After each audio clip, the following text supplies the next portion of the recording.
What's going on, y'all? My name is Tommy. Welcome back to the channel. Haven't done one of these in a while, but I've been bullied in game by them enough lately that I feel inspired. Time for another episode of Faction Fridays. Today, the Shieldmarshals. I did finger guns, and that's God damn it. If you're liking what you're seeing, like, subscribe, ding the bell. Y'all know what it is. For now, let's dive in.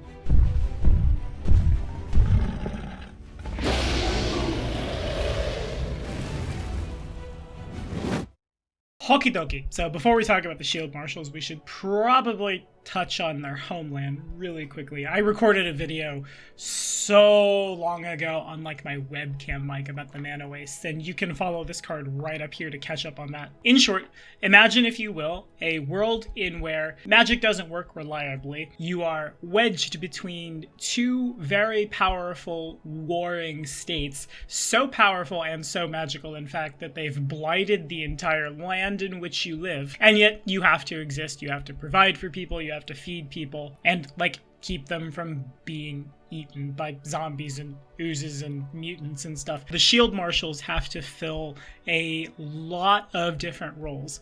Simultaneously, Alkenstar's law enforcement, the folks on the walls protecting the walls from everything in the Mana Wastes that's not conductive to civilized society, and escorting trade caravans, because that's how Alkenstar keeps living. Almost all of their things like grain are imported because there's just not a lot of places to grow crops in the Mana Wastes, you know?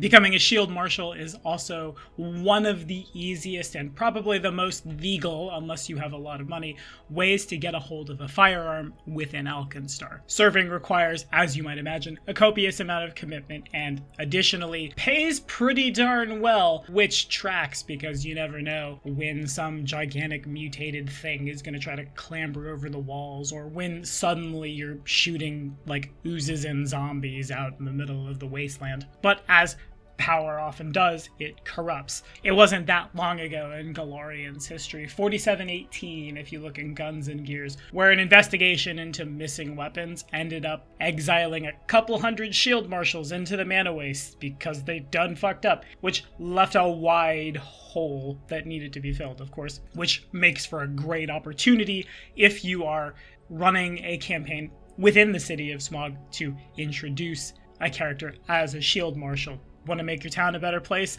Want to fight corruption from within? Here's a way to do it. Or maybe your character got super fed up with how the world worked, left, stole their firearm when they left, or retired, bought their service weapon, and then took to adventuring to continue to make the world a better place. But what does that look like mechanically, you might ask? That depends on a lot of things. In 2nd edition, it is much easier to get proficiency with firearms than it ever was. So indeed, a much wider array of the classes can, in fact, have gun and will travel. But you can also express this with the Alkenstar agent archetype. While not technically a Shield Marshal, more of a, dare I say, Suicide Squad secret agent and informant for the Grand Duchess herself, which, in addition to grabbing feats from a wide array of the other classes, also gives you access to things that help you infiltrate places where, if they knew who you were, they would probably hurt you, such as Prepare Papers, which allows you to create a forgery as an exploration activity at a rate of about an hour per page,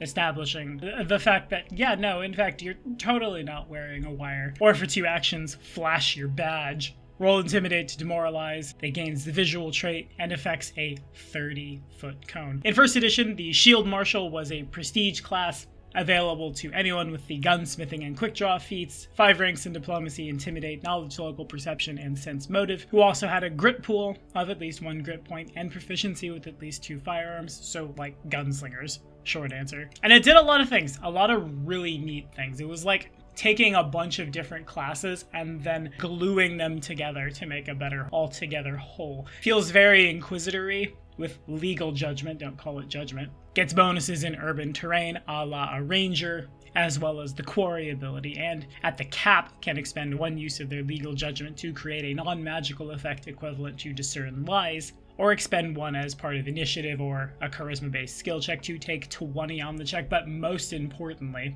with Labyrinthine Cunning at level 3, not only Do they never become lost in urban terrain? Never take penalties to movement for poor visibility in urban terrain, even when temporarily blinded. The most powerfulest thing anyone could ever get in Pathfinder 1st Edition, a Shield Marshal could indeed open or close doors as a swift action instead of a move action. Broken, ban it. But I digress. Including the Shield Marshals in your campaign opens up a wide door to a lot of interesting concepts, whether you're in Alkenstar or not. The Shield Marshals are also sent abroad when the secrets of how they make gunpowder get out to other parts of the world that they don't want to have them. Well, it's the Shield Marshals that have to go fix that. Right? People who have had me at their tables as a GM, as a player, for more than like 10 minutes have probably figured out at this point that my power fantasy is in fact making the world a better place, and in fact part and parcel for the Shield Marshal arc is often doing that. Additionally, remember that part where I was talking about how a lot of Shield Marshals were exiled into the Mana Wastes not too long ago? To fill those gaps, crafters in Alkenstar have upped the amount of constructs that they are putting together to continue to patrol the streets. It's relatively common to see 1 or 2 Shield Marshals and then a bunch of clockwork beings or brass guardians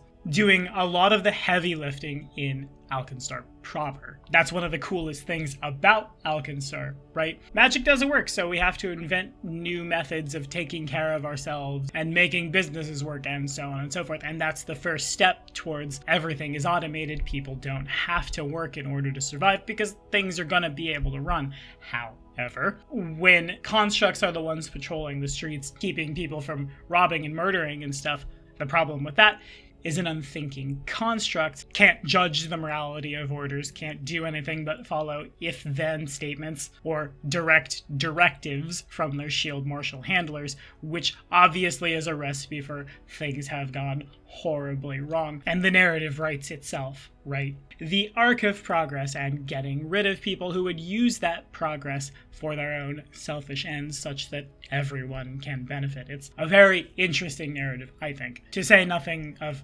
folks with firearms shooting at undead horrors, stalking through the Mana Wastes, too many oozes, so on and so forth. But that's all the time I have for this one. What do y'all think? Thank y'all, as always, so much for watching. And speaking of watching, I don't think I ever said this on YouTube. I probably should. Sorry, y'all. Hi, I'm playing Outlaws of Alkenstar over at Recall Knowledge. Wednesday nights from 9 to midnight Central. Follow this card right here. Get caught up. It's a lot of fun. For now, thank you all so much for watching. We'll see you next time.